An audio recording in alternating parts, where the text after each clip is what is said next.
And because they are quenched, we find people getting bored, and instead of seeking the road or the path of discipline and the betterment of themselves and pursuing the art, invention, knowledge, whatever it might be, we find people pursuing entertainment and substance. And it's a forked road. You can go one of two directions. You can go that entertainment road, or you can go the road of discipline and the betterment of who you are. Weapons always close to end, for he has seen too much hatred. Only weapon that he chooses is love, universal call now for justice. Hey guys, so as you'll have seen, we are in Cumbria in England. We're having a little break after our wedding.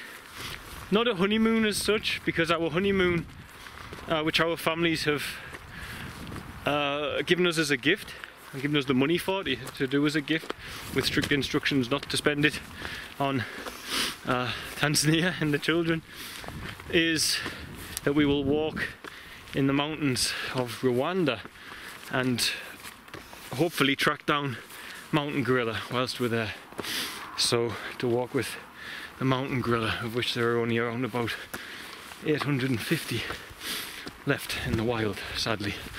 So, but Fritzi and I are having our own little adventure as it is, because initially my parents paid for us a break here in Cumbria, and it was in a little holiday home, like a prefab log cabin, and I'm sure it's something that many people enjoy to do.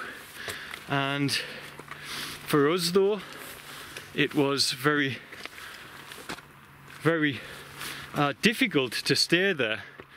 So we went to this place, and the first problem we had was they offered us alcohol. Now, I think most of you know my thoughts and feelings on alcohol.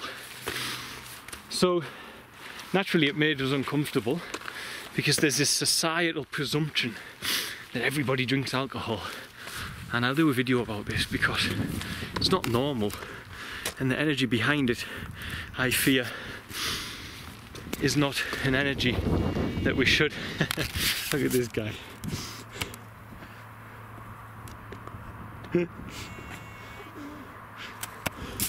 The energy behind it is not the energy that created Feather's Tail, let's put it that way. This is how I see it. So that's another video which I will do. But before I go over here and you get blasted with wind, I went into this cabin with Fritzi, and I was in about 5 seconds, and I said, I can't stay here. And Fritzi, who smiled and said, nor can I. So we went back to the reception, where everybody except the people working were drinking. Literally everybody was drinking except the people at work. So we went back to reception and we told them that we won't be staying there and we'd like a refund, and they very kindly agreed to release the booking and refund my parents' credit card because they had bought it. So we then took off and decided to have a little adventure, which is kind of what we're doing now. If you see, we are in very beautiful surroundings, and Fitzy's waiting because it's too windy up there for the video.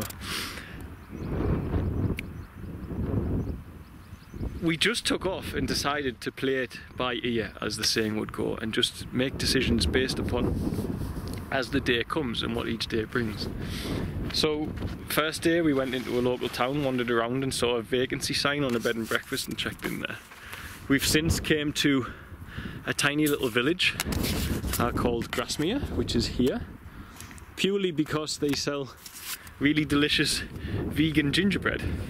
So this is why we came. But the point of my video is not to tell you where we are and what we're doing. The point is to tell you we followed our gut instinct, and most people would not. If they have something booked and they're settling in for it, then they would stick with what they've done. And I say that's a very bad way to live our lives. Be completely aware in the present moment of your body's reaction to something and know this is not going to be okay.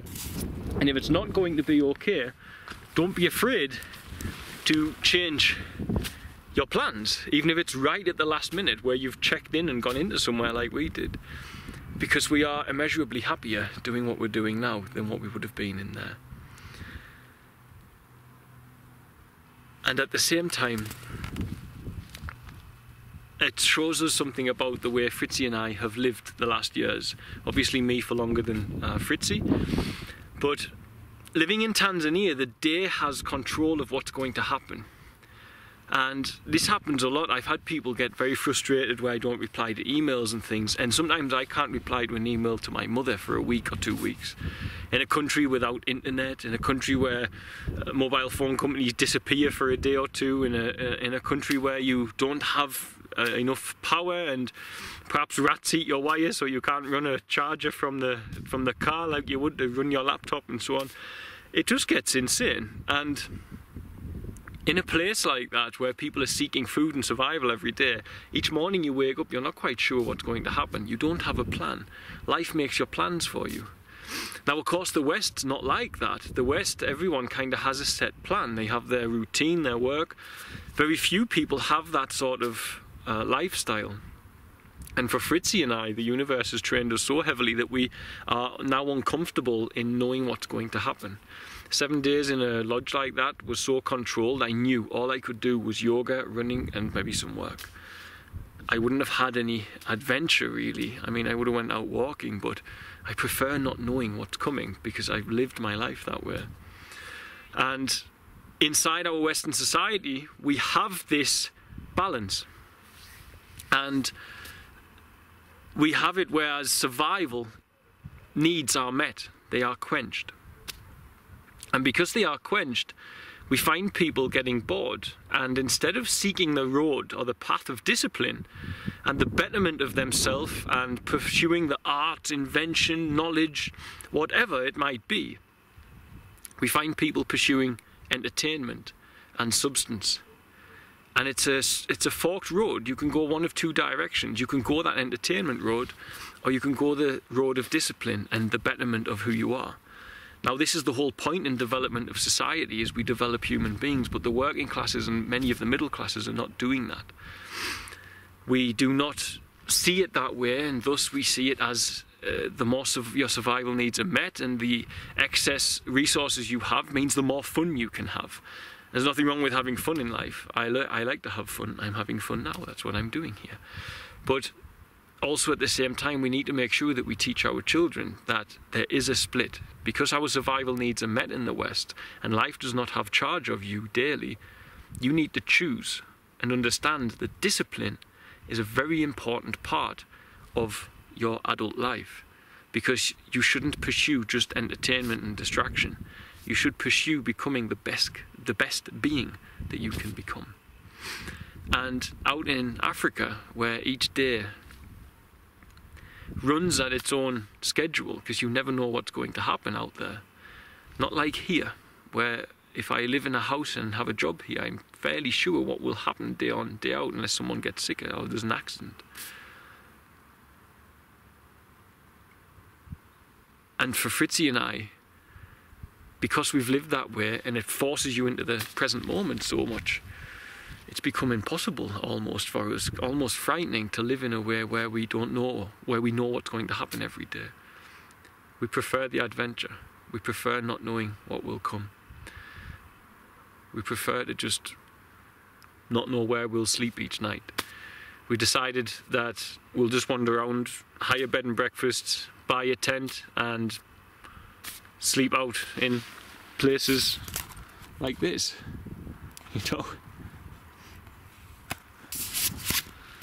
This makes us happy, because on the other side of it as well, luxury makes me very uncomfortable. Having lived in Tanzania, I don't need luxury for my comfort, and I don't think anybody does. I believe, truly I believe, well-being comes by the taking away of luxury. Take luxuries away, the more well-being you'll find in yourself. This is absolutely, without a doubt, true. So this is what the whole point of meditation is. So, right, I'm back in the wind again. So that's what Fritzy and I are doing. We are having a little camping tour, and I'd already made this video once, but there was a mistake in the video, so I deleted it and then emptied my memory card, so I've made it again. Alright, I'm gonna get off and summit this crag, and perhaps on after that into this mist, I'm not sure, with my beautiful wife, as it is now.